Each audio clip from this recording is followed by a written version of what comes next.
Hello everyone, math filament YouTube channel में एक बार फिर आपका स्वागत है। आज के वीडियो में हम लोग पढ़ने जा रहे हैं ठोस की द्रव में विलेयता पर 100 ऑब्जेक्टिव सवाल। 100 ऑब्जेक्टिव सवाल का ये पार्ट 2 वीडियो होगा, क्योंकि इसके पहले जो पार्ट 1 था उस पार्ट 1 में हमने आपको टोटल 1 से लेके 50 तक के सवालों को, जितने भी ऑब्जेक्टिव इस टॉपिक से पूछे जा सकते हैं, उन सभी टॉपिक्स को हमने आपको बहुत ही अच्छे तरीका से समझाया था और बताया भी था। आज वाले वीडियो में हम लोग देखेंगे 51 से 100 तक के सवालों को आज पूरे इस वीडियो में देख लेंगे। इसके बाद हम लोग का ये टॉपिक का जो जितना भी ऑब्जेक्टिव होगा वो आज ख़त्म हो जाएगा, ठीक है। इसके बाद इससे कुछ सब्जेक्टिव सवाल भी पूछे जाते हैं, जिसको हम अगले वीडियो में लेकर आएंगे और फिर अगला टॉपिक हम लोग पढ़ना शुरू कर देंगे, मास परसेंटेज या द्रव्यमान प्रतिशत। तो चलिए शुरू करते हैं आज के सवाल से। हेडिंग तो आप लोग समझ ही गए होंगे कि हमारा सवाल है ठोस की द्रव में विलेयता पर 100 ऑब्जेक्टिव करेंगे।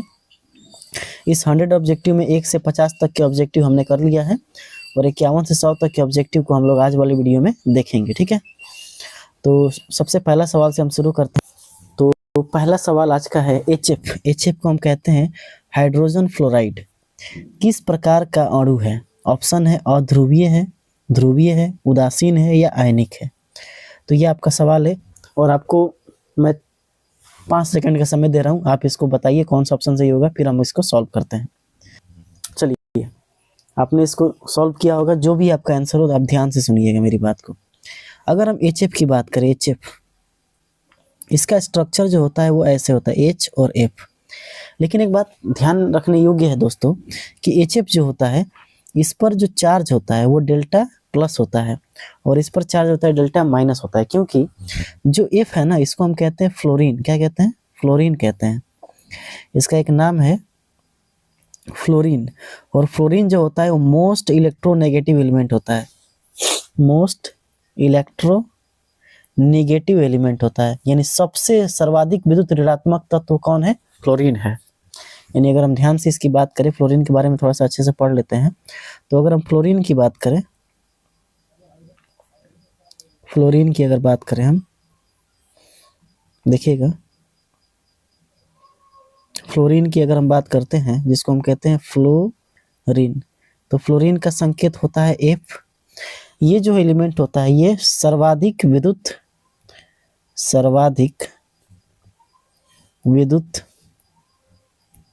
ऋणात्मक तत्व है। ऋणात्मक तत्व है, यानी सबसे ज़्यादा इलेक्ट्रॉन खींचने की क्षमता जो है वो सबसे ज़्यादा है फ्लोरीन के पास, है ना।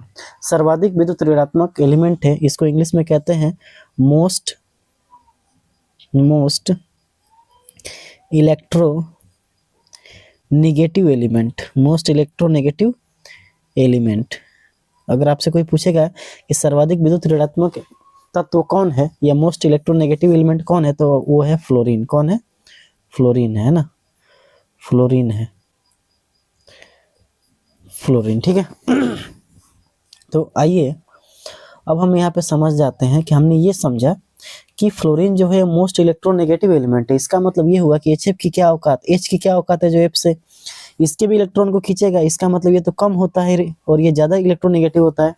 इसका मतलब ये होगा कि इस पर क्या आएगा? डेल्टा प्लस, और इस पर आएगा डेल्टा माइनस, क्योंकि फ्लोरीन जो होगा हाइड्रोजन के इलेक्ट्रॉन को अपनी तरफ खींचने की क्षमता रखता है, क्योंकि ये सर्वाधिक विद्युत ऋणात्मक तत्व है। अब जब भी अगर सिरों पर प्लस माइनस हमको दिखता है तो हम उसको कह देते हैं कैसा है? वो ध्रुवीय है। तो इसका ऑप्शन जो हो जाएगा ऑप्शन नंबर बी सही जवाब हो जाएगा। अगला क्वेश्चन हम देखते हैं। अगला क्वेश्चन क्या कर रहा है, जरा इस क्वेश्चन को ध्यान से देखिएगा। कर रहा है केंद्रीय परमाणु पर एकांकी इलेक्ट्रॉन, जिसको हम कहते हैं लोन पेयर की उपस्थिति अणु को बनाती है। तो ये अणु को बनाती है ध्रुवीय, है ना, क्योंकि हमने पढ़ा था कि ध्रुवीय की पहचान के भी एक उस पर क्या होना चाहिए? लोन पेयर होना चाहिए। क्या होना चाहिए? लोन पेयर होना चाहिए। तो इसका सही जवाब क्या हो जाएगा? Option number B. इस बात को आप लोग ध्यान में रखिएगा। जो हमने वीडियो पढ़ा था उस डिस्क्रिप्शन में लिंक है, आप उसको जाके देख सकते हैं। वहाँ पे हमने ये सारी बातें आपको बहुत ही डिटेल में समझाया है। अगला क्वेश्चन देखते हैं। नीचे है एक क्वेश्चन, ये क्वेश्चन देखिए, क्वेश्चन नंबर 53। कह रहा है कि इनमें से कौन सा गुण ध्रुवीय अणु यानी पोलर का नहीं है। तो देखिए सिरों पर प्लस माइनस ये तो है, ये तो होना चाहिए, हमको चाहिए नहीं, तो ये तो हो नहीं सकता है। ये होता है असंतुलित संरचना, हमने बताया था आपको कि असंतुलित संरचना एकदम जरूरी है। यानी ध्रुवीय होने के लिए अगर हम बात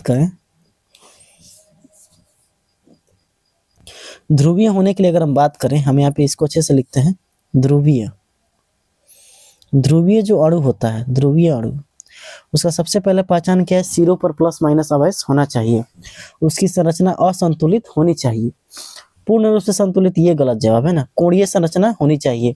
और एक बताया था हमने आपको लोन पेयर, जो अभी पिछला जो सवाल था उसी पे था, लोन पेयर एकदम होना चाहिए, उस पर उपस्थित होना चाहिए, लोन पेयर की उपस्थिति एकदम जरूरी है। तो अगर ये 4 गुण किसी में मिलता है तो वो ध्रुवीय होता है, और इसके अलावा जो भी गुण है वो अध्रुवीय होगा। इसका मतलब इसका जो राइट आंसर हो जाएगा ये हो जाएगा, ये वाला ऑप्शन सही है, क्योंकि पूर्ण रूप से संतुलित समीकरण नहीं होना चाहिए, असंतुलित होनी चाहिए। एक और कोणीय संरचना या असंतुलित होनी चाहिए, है ना, सिरों पर प्लस माइनस आवेश होना चाहिए, और उसके ऊपर एकांकी इलेक्ट्रॉन आवेश होना चाहिए, यानी लोन पेयर की उपस्थिति होनी चाहिए। अगला क्वेश्चन देखते हैं। अगला क्वेश्चन क्या कर रहा है, अगला क्वेश्चन कर रहा है कार्बन टेट्राक्लोराइड अध्रुवीय है क्योंकि इसकी संरचना संतुलित होती है, इसमें लोन पेयर है, इसमें क्लोरीन है, यह जल में घुलता है। तो आइए देखते हैं। देखो अगर हम CCl4 की बात करें तो इसका स्ट्रक्चर ऐसे होता है, आप देख रहे हैं कि पूरी तरह से संतुलित संरचना है ना, और संतुलित संरचना एकदम हमको नहीं चाहिए, हमको चाहिए असंतुलित। तो इसका मतलब ये वाला ऑप्शन बिल्कुल सही है, तो ऑप्शन नंबर बी एकदम सही जवाब है, क्योंकि CCl4 एक अध्रुवीय अणु है। इसका सबसे मेन कारण क्या है कि यह इसकी संरचना जो है वो कैसी है, संतुलित है। अगला क्वेश्चन, इसमें एक और क्वेश्चन उसको भी देख लेते हैं। करे जल बोल रहा है जल H2O यानी ऑक्सीजन पर कौन सा आवेश होता है। तो अगर हम इसको ऐसे देखें, H2O का संरचना ऐसे होता था, ये होता है डेल्टा प्लस और ये होता है डेल्टा प्लस, यहाँ होता है डेल्टा डबल माइनस, है ना। तो इस पर कौन सी संरचना है, डेल्टा माइनस का था, आंशिक ऋण आवेश। ऑप्शन नंबर क्या हो जाएगा, ऑप्शन नंबर बी बिल्कुल सही जवाब हो जाएगा, आंशिक ऋण आवेश। अगला क्वेश्चन देखते हैं। कर है NH3 की प्रकृति कैसी है। तो NH3 की अगर बात करें तो हमने कितनी बार आपको बताया है, NH3 की संरचना ऐसे होती है, इस पर डेल्टा प्लस तो delta minus, delta plus delta minus, delta plus और डेल्टा माइनस। तो एक ऐसा संरचना है, ये ध्रुवीय है। कैसा है ये, ध्रुवीय, सिरों पर प्लस माइनस है, कोणीय संरचना है, असंतुलित संरचना है, और इस यहाँ पे लोन पेयर भी है। लोन पेयर, 2 लोन पेयर है, ब्लैक से दिखाते हैं आपको, यहाँ 2 क्या है, लोन पेयर है। तो ये दोनों अगर होगा तो ये किसके गुण है, ये सभी के सभी ध्रुवीय के गुण है। तो ऑप्शन नंबर बी एकदम सही जवाब हो जाएगा। अगला क्वेश्चन 56 हो गया, 57 देखते हैं। 57 क्वेश्चन को देख लेते हैं। 57 क्वेश्चन क्या कर रहा है, ये जो सवाल है टॉपिक है ताप और साम्यावस्था, टेम्परेचर और इक्विलिब्रियम पे सवाल आपसे पूछे जाएंगे। जो भी सवाल हम बताएंगे भाग 8 में, वो आपका टेम्परेचर और इक्विलिब्रियम पे पूछा जाएगा। तो देखिए सवाल क्या कह रहा है, सवाल कह रहा है कि ला सातेलिया यानी ली चेटेरियस सिद्धांत के अनुसार ताप बढ़ाने पर अभिक्रिया उस दिशा में तेज होगी जहां ऊर्जा निकलती है, ऊर्जा अवशोषित होती है, ताप बढ़ता है या कोई परिवर्तन नहीं होता है। तो देखिए दोस्तों, हमने आपको एक बताया था, एक रिएक्शन हमने आपको बताया था, शायद आपको याद हो कि नहीं, नमक वाला। ध्यान से देखिएगा, अगर हम नमक को घोलते थे NaCl प्लस, है ना, इसको हम जल में घोलते थे, तो अब हमसे क्या देना पड़ता था, ऊष्मा। क्या देना पड़ता था, ऊष्मा, और H2O, तब ये जाके टूटा था Na प्लस और Cl माइनस में, ठीक है ना। ये जो आपका मतलब अभिक्रिया है, ये अभिक्रिया ऊष्मा क्षेपी अभिक्रिया है। कैसी अभिक्रिया है ये, ऊष्मा क्षेपी अभिक्रिया। और ऊष्मा क्षेपी अभिक्रिया में देखिए, ऊष्मा क्षेपी अभिक्रिया इसे क्यों कहते हैं, क्योंकि यहाँ पे हो रहा है ऊष्मा का अवशोषण। क्या हो रहा है, ऊष्मा का अवशोषण हो रहा है, यानी जिस अभिक्रिया में ऊष्मा का अवशोषण होता है उसे हम कहते हैं ऊष्मा क्षेपी अभिक्रिया, ठीक है। अब जरा ध्यान से समझिएगा, यहाँ पे हमने आपको ये चीज़ बताया, यहाँ पे अच्छे से लिख के बताते हैं। देखिए एक रिएक्शन हम लिख रहे हैं NaCl प्लस Q, और इसको हम घोल रहे हैं जल में, है ना, किस में घोल रहे हैं, जल में। तो यहाँ पे क्या बनेगा, Na प्लस और Cl माइनस। यहाँ पे हम ऊष्मा का अवशोषण हो रहा है, क्या हो रहा है यहाँ पे, ऊष्मा का, यानी ऊष्मा हमको अलग से देना पड़ता है, यानी ऊष्मा हमको जब देना पड़ेगा तो अवशोषण हो रहा है। तो इसको हम कहते हैं ऊष्मा शोषी अभिक्रिया। क्या कहते हैं इसको, ऊष्मा शोषी अभिक्रिया, ऊष्मा शोषी अभिक्रिया, ऊष्मा शोषी अभिक्रिया। और ऊष्मा शोषी अभिक्रिया में जैसे ही आप ताप बढ़ाएंगे, ताप जैसे ही आप बढ़ाते हैं, ताप बढ़ाने पे क्या होता है, ये रिएक्शन, देखिए ऊष्मा इसमें चाहिए और आप और ऊष्मा देने लगे, तो ये रिएक्शन क्या होगा, अग्रिम दिशा में, यानी आगे वाली दिशा में, अग्रिम दिशा में क्या हो जाएगा, फास्ट हो जाएगा। क्या हो जाएगा, फास्ट, यानी ये रिएक्शन अग्रिम दिशा में एकदम फास्ट हो जाएगा। और ऐसे रिएक्शन में होता क्या है कि जैसे आप ताप बढ़ाते हो तो इसमें विलेयता जो होता है वो बढ़ जाता है, विलेयता क्या हो जाएगा, बढ़ जाएगा। ये आपका, हमने आपको बताया ये पहला कॉन्सेप्ट, ठीक है। इस कॉन्सेप्ट को हमने आपको बताया, जरा इसको आप ध्यान से समझ लीजिए। ये कॉन्सेप्ट जो है हमने आपको बताया ऊष्मा शोषी अभिक्रिया में क्या कहानी है। फिर आगे जब हम नीचे आते हैं, तो अगर मान के चलिए एक रिएक्शन हम लिख रहे हैं, चूना पत्थर को जब हम पानी में घोलते हैं, जैसे CaO प्लस H2O, ठीक है, CaO प्लस H2O,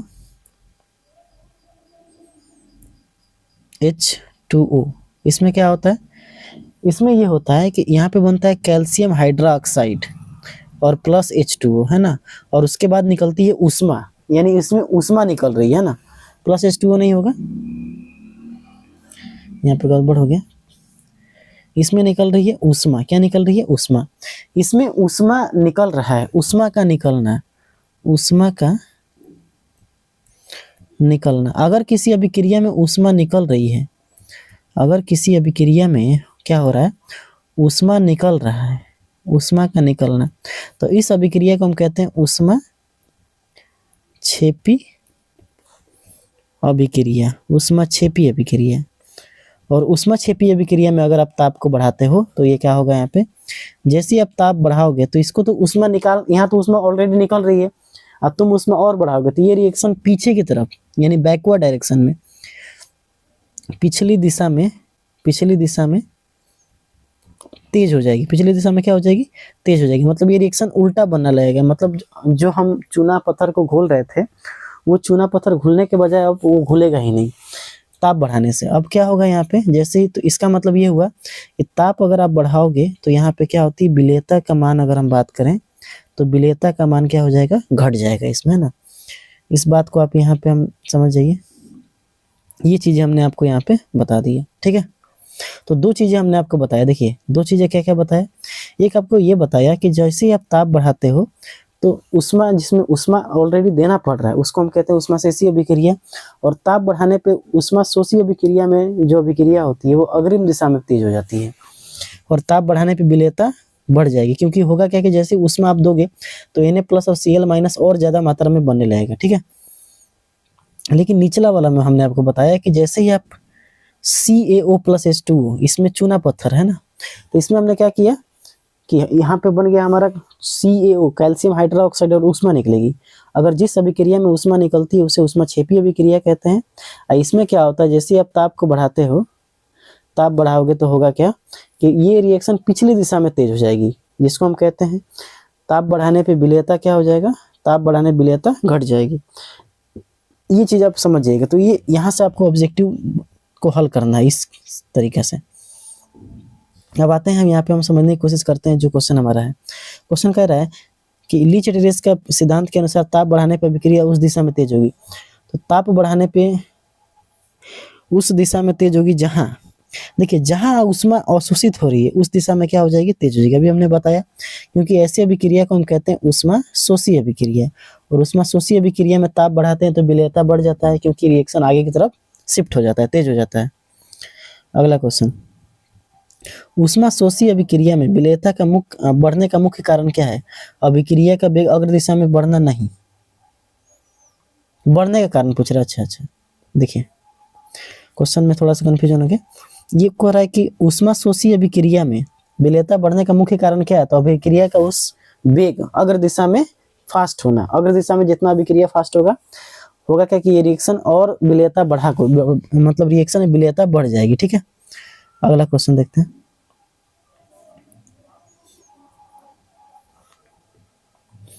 अगला क्वेश्चन क्या कर रहा है, देखिए जितना हमने को बताया ना उसी पे सारे ये सवाल बनेंगे आपसे। चूना यानी कैल्शियम ऑक्साइड का पानी में घुलना किस दिशा में तेज होता है यदि ताप बढ़ा दिया जाए? जैसे ही आप ताप बढ़ाओगे तो ये रिएक्शन कैसी है? ऊष्मा क्षेपीय अभिक्रिया। और ऊष्मा क्षेपीय अभिक्रिया में जैसे ही आप ताप बढ़ाते हो तो ताप बढ़ाने पे क्या होगा? विलेयता घट जाएगी।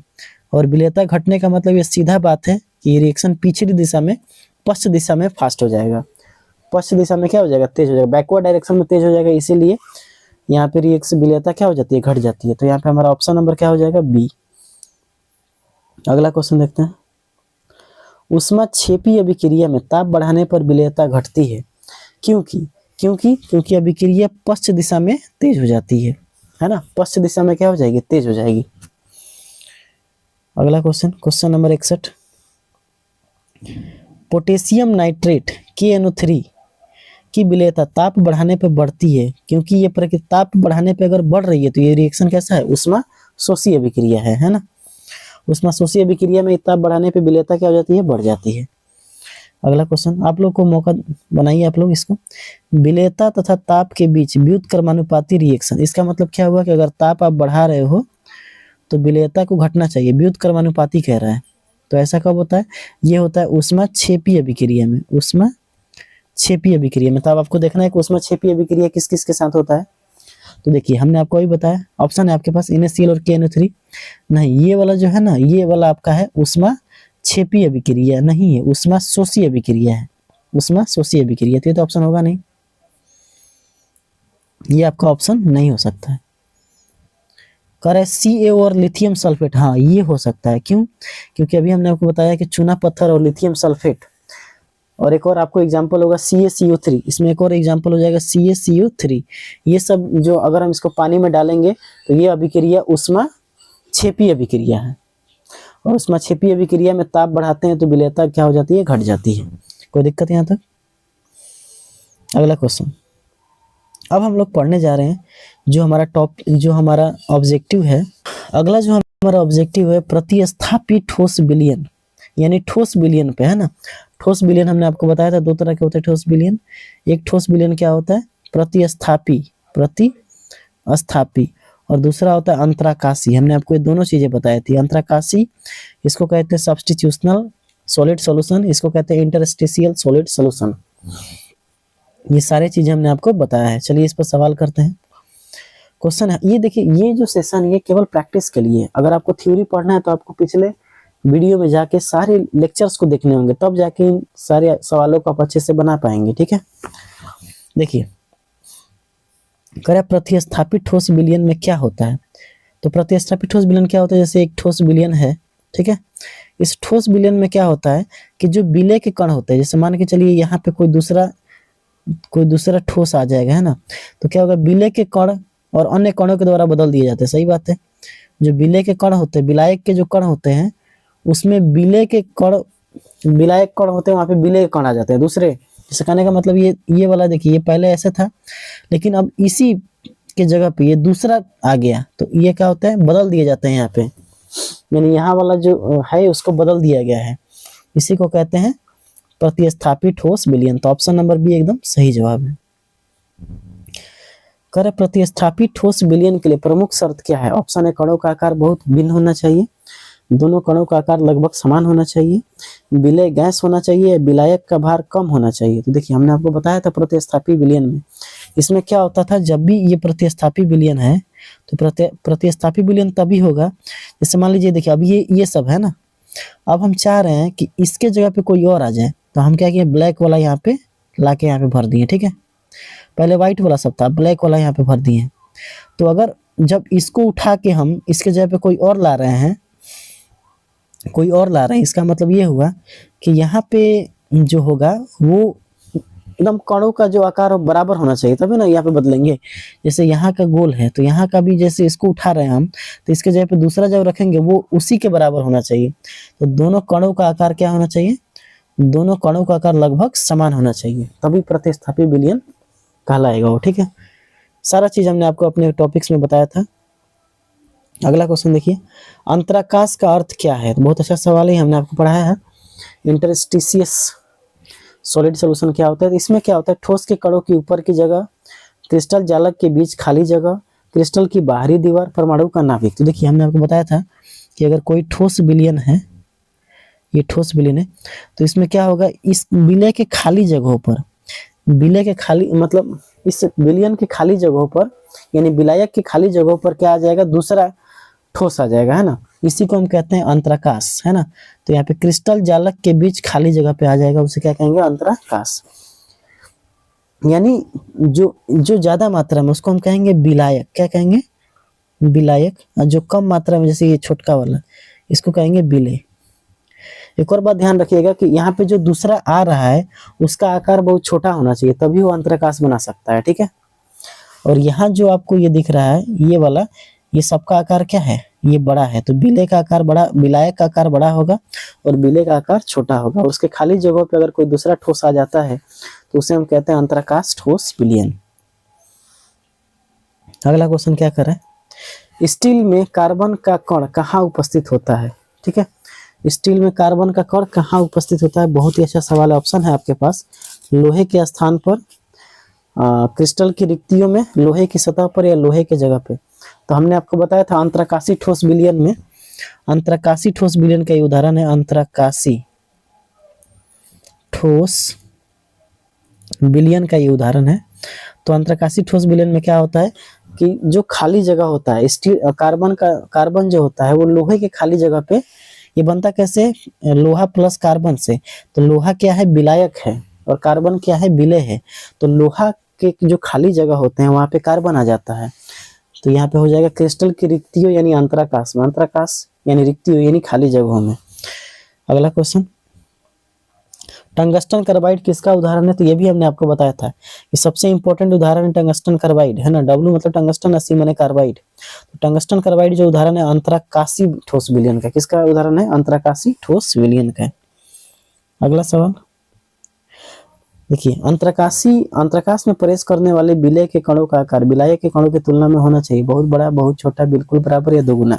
अभी हमने आपको जस्ट बताया है, ठीक है ना, कि इसमें क्या होता है कि यहाँ पे खाली जगहों पे दूसरा कोई ठोस आ जाता है।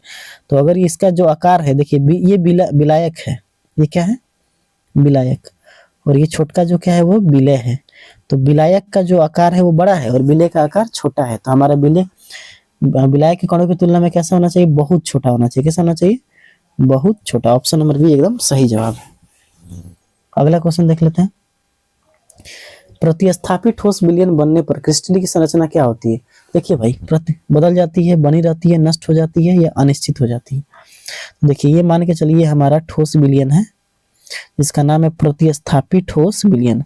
अब इसके जगह पे हमने ये वाला दो चीजों में दूसरा ठोस आ गया है, ठीक है ना, यहाँ पे।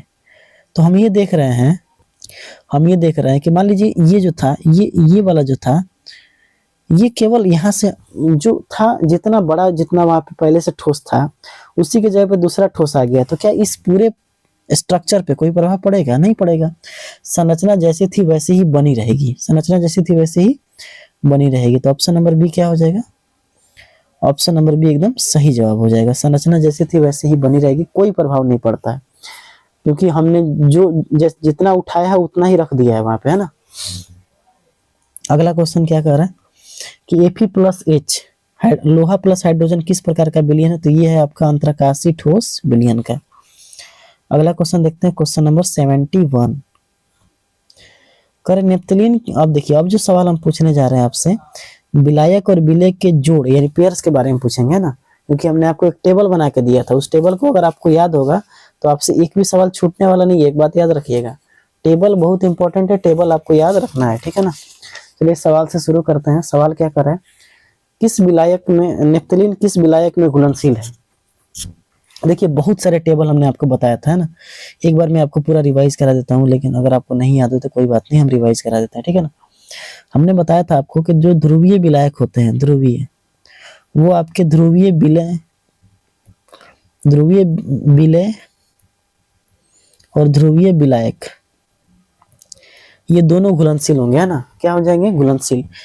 ये हो जाएंगे घुलनशील, घुलनशील। और इसका एग्जाम्पल हमने आपको बताया था, जैसे जल में नमक, जल में नमक। अगर जल में आप नमक घोलते हैं, क्योंकि जल एक ध्रुवीय विलायक है और नमक ध्रुवीय विलय है।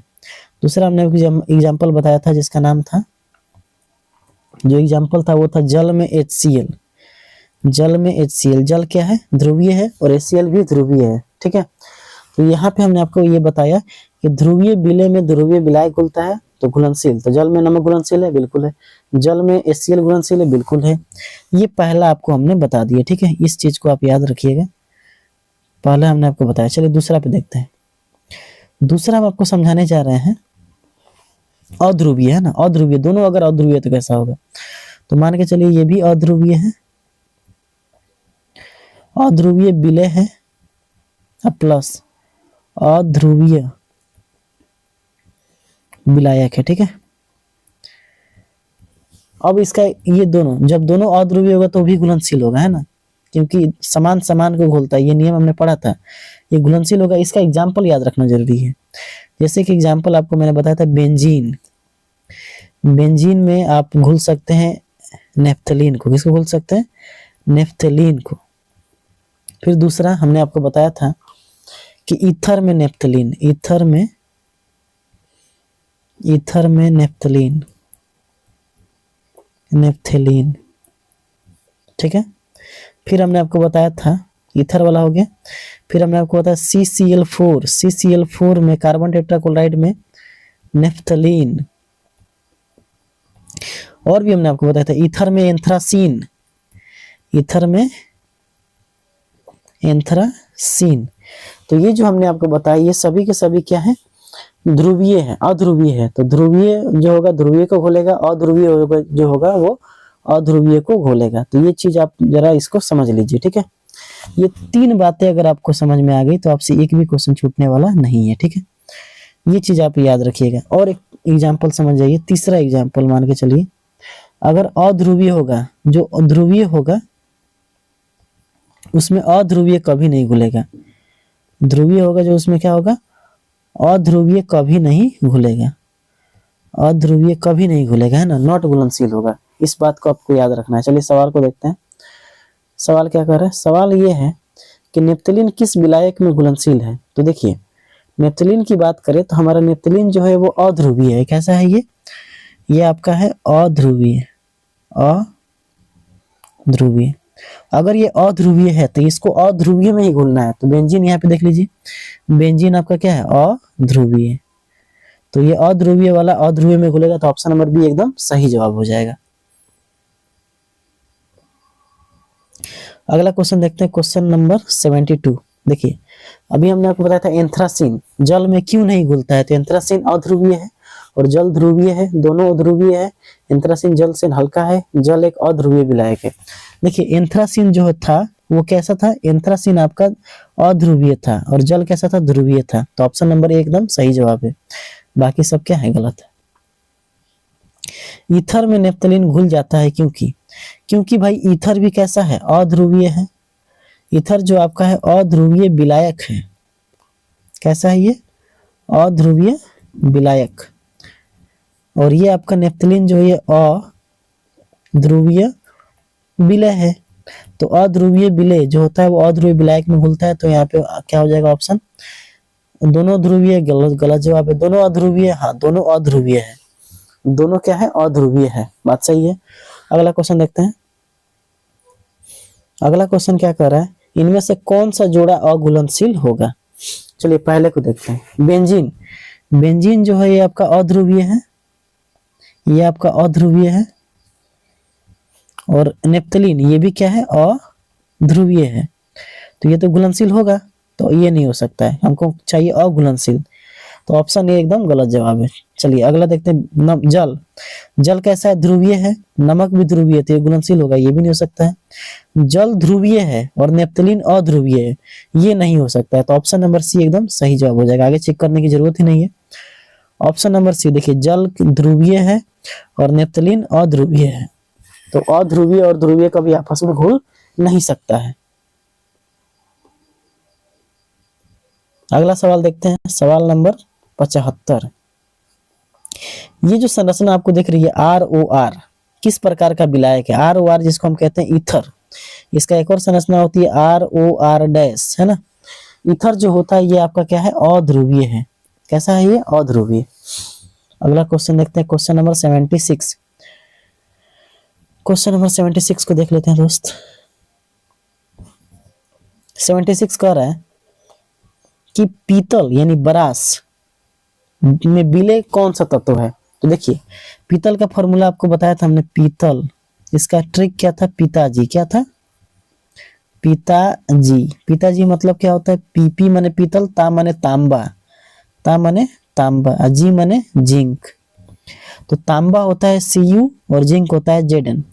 तो ये वाला कैसा विलय है आपका? अगर आपसे पूछा जाए कैसा विलयन है, तो ये अंतराकाशी ठोस विलयन है या क्या बोलते हैं उसको, प्रतिस्थापित ठोस विलयन है? तो बताना है आपको कौन सा विलयन होगा, अंतराकाशी है या प्रतिस्थापी है? तो ये आपका जो है, ये है आपका प्रतिस्थापित ठोस विलयन, जिसमें विलायक जो होता है वो Cu होता है और विलेय जो होता है वो Zn होता है। तो हमसे क्या पूछा है? विलेय। तो विलेय क्या हो जाएगा? Zn। क्या हो जाएगा? Zn। अगला सवाल देखते हैं, विलेयता की परिभाषा में विलायक की मात्रा कितनी ली जाती है? तो विलायक की मात्रा ली जाती है 100 ग्राम। हमने आपको बहुत बार ये बता चुके हैं। अगला सवाल देखते हैं, ठोस की द्रव में विलेयता पर दाब का क्या प्रभाव पड़ता है? तो दाब का बढ़ाने पे बढ़ती है, कोई प्रभाव नहीं पड़ता। दाब बढ़ाने पे घटती है या ठोस गैस बन जाता है? बताओ। दाब बढ़ाने पे बढ़ती है भाई, गलत जवाब है। ठीक है भाई, ध्यान से समझो, ये आपका हेनरी का नियम नहीं है। ये गैसों की द्रव में विलेयता में जब हम दाब को बढ़ाते हैं तो विलेयता बढ़ जाती है, लेकिन ठोस की बात करें तो ठोस में इसका कोई प्रभाव नहीं पड़ता है। ऑप्शन नंबर बी एकदम सही जवाब है। आप लोग गलती हो गए ना। अगला क्वेश्चन देखिए, NH4Cl का जल में घुलना कैसी अभिक्रिया है? तो देखो भाई, NH4Cl यहाँ पे ऊष्मा देते थे, ये टूटता है ना, तो क्या हो जाता है? NH4 प्लस और Cl माइनस। ऊष्मा का अवशोषण हो रहा है, ऊष्मा का अवशोषण होता है तो उसको क्या कहते हैं? ऊष्मा शोषी अभिक्रिया। और ऐसी अभिक्रिया में जैसे ही आप ताप को बढ़ाओगे तो जो विलेयता होगी वो भी क्या हो जाएगी? बढ़ जाएगी। इस बात को आप लोग ध्यान में रखेंगे। ठोस विलयन में कितने प्रकार के होते हैं? कितने प्रकार के होते हैं? सवाल आपसे ये, ठोस विलयन कितने प्रकार के होते हैं? तो ठोस विलयन कितने प्रकार के होते हैं? 2। पहला का नाम क्या है? अंतराकाशी, और दूसरा है प्रतिस्थापी। तो एक अंतराकाशी और दूसरा है 1 और 2। एक अंतराकाशी और दूसरा है प्रतिस्थापी ठोस विलयन। चलिए अगला क्वेश्चन देखते हैं। हाँ, ये चीज देख लीजिए एक बार, टाइप्स ऑफ सॉल्यूशन। हमने आपको ये पहले को समझ लेते हैं। टाइप्स ऑफ सॉल्यूशन में हमने आपको बताया कि ठोस विलयन के प्रकार। हेडिंग क्या है? ठोस विलयन के प्रकार। तो ये जो देखिए यहाँ पे, ये आपका है विलायक और ये आपका है विलेय। जब दोनों को हमने मिलाया है तो इसको हम कहते हैं प्रतिस्थापित ठोस विलयन, सब्स्टिट्यूशनल सॉलिड सॉल्यूशन। देखिए इसमें, देखिए ये नीला वाला लाल वाला दोनों आपस में मिल गया है ना, क्या पूरे संरचना पे कोई प्रभाव पड़ा है? नहीं, बस जो विलायक के कण है उसको बदल के वहां पे विलेय के कण आ गए, यानी विलेय के कण स्थान बदल लिया है बस। नीचे देखिएगा, जिसको हम कहते हैं इंटरस्टिशियल सॉलिड सॉल्यूशन। इसमें क्या होता है? ये आपका विलायक है और ये आपका विलेय है। जब दोनों मिला, देखिए खाली जगहों पे जो विलेय और विलायक के खाली जगह है वहां पे वो जाके चला गया है, खाली जगह पे चला गया है। तो खाली जगह पे अगर चला जाएगा तो उसी को कहते हैं अंतराकाशी ठोस विलयन। तो खाली जगहों पे अगर कोई विलायक के कणों के खाली जगहों में विलेय के कण चले जाते हैं तो उसे हम कहते हैं इंटरस्टिशियल सॉलिड सॉल्यूशन। कोई दिक्कत है तो बताइए यहाँ तक। चलिए अगला क्वेश्चन देखते हैं। अब जो क्वेश्चन है वो आपको हम थोड़ा सा बताने की कोशिश करेंगे। कुछ सवाल जो है आपसे 1-1 नंबर वाले वो हम आपको समझा देते हैं। क्वेश्चन है कि बेंजीन, जिसका फॉर्मूला होता है C6H6, बेंजीन को हम ऐसे भी लिखते हैं ना, ये वाला भी, ये इसको हम ऐसे भी लिख सकते हैं। ये आपका क्या है? बेंजीन है। प्रत्येक कोना पे कार्बन बैठा हुआ है ना, जैसे यहाँ पे भी कार्बन है, यहाँ देखिए इसको पेन से, यहाँ भी कार्बन है, यहाँ भी कार्बन है। दूसरे पेन से आपको समझाते हैं, ठीक है। देखिएगा यहाँ भी कार्बन है, यहाँ भी कार्बन है, यहाँ भी कार्बन है, यहाँ भी है, यहाँ भी है और यहाँ भी है, ठीक है ना। यहाँ यहाँ हर कोना पे कार्बन बैठा हुआ है, ठीक है ना। और कार्बन जो होता है इसका 4 हाथ हो सकता है, ठीक है। ये कैसा विलायक है, सभी ये वाला विलायक है अध्रुवीय। कैसा है ये, अध्रुवीय है। अगला देख लेते हैं, अगला क्या कह रहा है। अगला है कि NaCl, क्वेश्चन है NaCl जल में घुलने पे कौन सा आयन देता है, तो ये देता है Na प्लस और Cl माइनस, ठीक है। आप लोग ये सभी जानते हैं, ये सब कोई दिक्कत आपको नहीं होना चाहिए। कह रहा है समान समान को घोलता है, समान समान को घोलता है का क्या अर्थ है। इसका मतलब यह है कि समान प्रकृति वाले पदार्थ आपस में घुलेंगे। जैसे अगर मैं आपसे बोलूं कि ध्रुवीय जो होगा वो ध्रुवीय में घुलेगा, है ना। ध्रुवीय विलायक ध्रुवीय विलय में, ध्रुवीय विलायक में घुलते हैं और अध्रुवीय विलय अध्रुवीय विलायक में घुलते हैं। तो यही नियम होता है, समान समान को घुलता है। ताप बढ़ाने पर NaNO3 की विलयता पर क्या प्रभाव पड़ता है, तो देखिए NaNO3 की अगर हम बात करें, देखिएगा NaNO3, तो इसमें हम ऊष्मा देते हैं तो क्या होता है ये, और यहाँ पे जल में इसको रखते हैं तो क्या हो जाएगा, ये होगा Na प्लस और NO3 माइनस में टूटेगा, है ना। इसका मतलब यहाँ पे क्या होगा, ऊष्मा शोषी अभिक्रिया है, तो इसमें क्या होगा, जैसे आप ताप बढ़ाओगे तो विलयता भी क्या हो जाएगी, बढ़ जाएगी। तो अब देख लेते हैं इसको, ताप बढ़ाने पे विलयता क्या हो जाएगी, बढ़ जाएगी। यहाँ पे लिखा हुआ है बढ़ जाएगी। लिथियम सल्फेट का सूत्र क्या होता है, Li2SO4। क्या होता है, Li2SO4। आगे देखते हैं 86 कह रहे कांसा का क्या मिश्रण है, तो कांसा में होता है तांबा प्लस टीन, तांबा प्लस टीन। तो तांबा का होता है Cu और कांसा टीन का होता है Sn। कह रहे CO2 ध्रुवीय अणु है, नहीं CO2 ध्रुवीय अणु नहीं है, क्योंकि इसमें संतुलित संरचना होती है। क्या होती है इसमें, देखो संतुलित संरचना है, एकदम सेटिस्फाइड है, कोई भी कोणीय संरचना इसमें नहीं पाई जाती है, इसलिए क्या है ये अध्रुवीय। क्या है, अध्रुवीय है।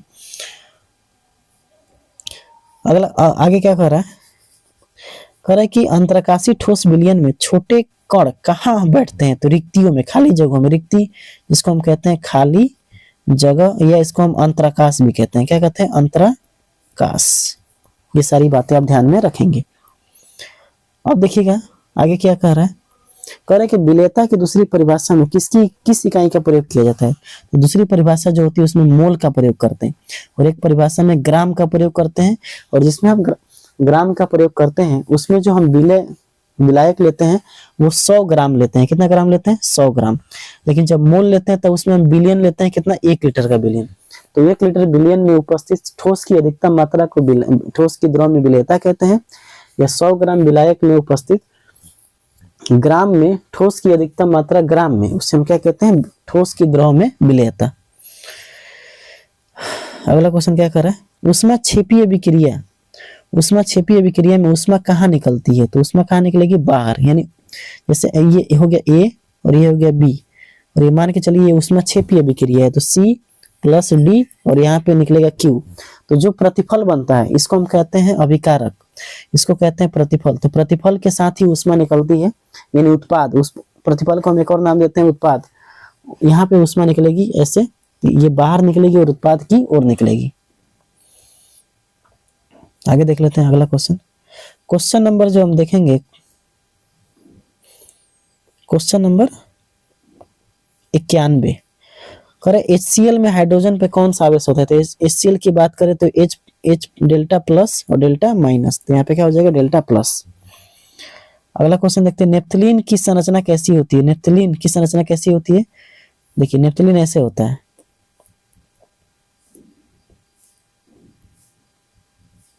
दो बेंजीन को अगर जोड़ देंगे तो क्या हो जाएगा, नेप्थलीन। अगर एंथ्रासीन की बात करें तो एंथ्रासीन में 3 गो बेंजीन जुटा हुआ रहेगा ऐसे, 3 बेंजीन अगर जोड़ देंगे तो क्या हो जाएगा, एंथ्रासीन, और 2 को जोड़ेंगे तो क्या हो जाएगा, नेप्थलीन। कोई दिक्कत है यहाँ तक? तो कितने बेंजीन इसमें जुड़े हुए रहेंगे, तो इसमें बेंजीन जुड़े रहेंगे 2 बेंजीन रिंग जुड़ी हुई। अगला क्वेश्चन देखते हैं, अध्रुवीय विलय का उदाहरण क्या है, तो अध्रुवीय विलय का उदाहरण है एंथ्रासीन और एक उदाहरण नेप्थलीन। क्या है, नेफ्थेलीन। तो 2 उदाहरण आप लिख सकते हैं, ठीक है।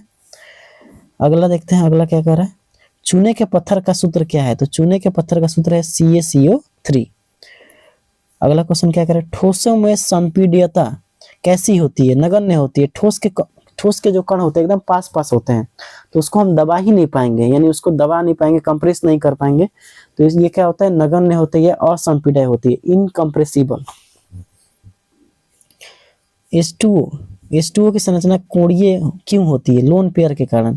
क्योंकि देखिए ऐसे होता है इसका संरचना, यहाँ पे क्या होता है, लोन पेयर, तो लोन पेयर के कारण इसकी संरचना क्या होती है, कोणीय होती है। अगर ये कोणीय संरचना है तो ये कैसा होगा, ध्रुवीय होगा। अगला क्वेश्चन देखते हैं,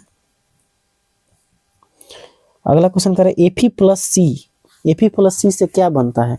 तो Fe+C से जो बनता है वो बनता है स्टील। क्या बनता है, स्टील। कार्बन में अगर लोहा में अगर कार्बन मिला देते हैं तो ये आपका हो जाता है स्टील, और ये काफी मजबूत हो जाता है। इसीलिए लोहा में अगर कार्बन की मात्रा मिलाई जाती है तो ये स्टील बन जाता है और काफी ज्यादा मजबूत हो जाता है। टंगस्टन का प्रतीक क्या है? टंगस्टन का जो प्रतीक है वो W है। क्या है वो, W है। अगला क्वेश्चन देखते हैं, करेक्ट, टंगस्टन का प्रतीक क्या है? ये हमने देखा, टंगस्टन का प्रतीक क्या है, W है। क्या ध्रुवीय विलायक अध्रुवीय विलय को घोल सकता है? नहीं घोल सकेगा, क्योंकि समान समान को घुलता है। ध्रुवीय में ध्रुवीय ही घुलेगा, अध्रुवीय कभी नहीं घुलेगा। अगला क्वेश्चन कर रहा है, ठोस विलयन एक है, तो ठोस विलयन अगर ये विलयन है तो ये कैसा मिश्रण होगा, समांगी मिश्रण। यानी कोई भी विलयन कैसा मिश्रण होता है, समांगी मिश्रण होता है, समांगी मिश्रण। तो यहाँ पे हमने आज टोटल समांगी मिश्रण, इसको इंग्लिश में कहते हैं होमोजीनियस मिक्सचर, होमोजीनियस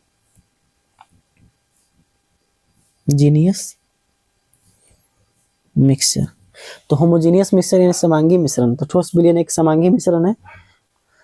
तो यहाँ पे हमने टोटल आज 100 क्वेश्चन को आज पूरा कंप्लीट कर दिया है। बस एक सब्जेक्टिव क्वेश्चन की एक सीरीज आएगी, उसके बाद ठोस की द्रव्य विलयता आपका पूरी तरह से समाप्त हो जाएगी। इसके बाद जो भी आएगा उसमें हम बहुत सारे एग्जाम्स में जो क्वेश्चन पूछे गए हैं उस पर बात करेंगे, ठीक है। उसके बाद हम लोग अगले टॉपिक पे पढ़ेंगे जिसको हम कहते हैं विलयन की सांद्रता। तो उम्मीद है आपको ये लेक्चर अच्छा लगा होगा। तो अच्छा लगता है तो लाइक कीजिए और अपने दोस्तों में शेयर कीजिए। मिलते हैं इसी वीडियो के साथ एक बेहतर क्लास के साथ, तब तक के लिए जय हिंद, जय भारत।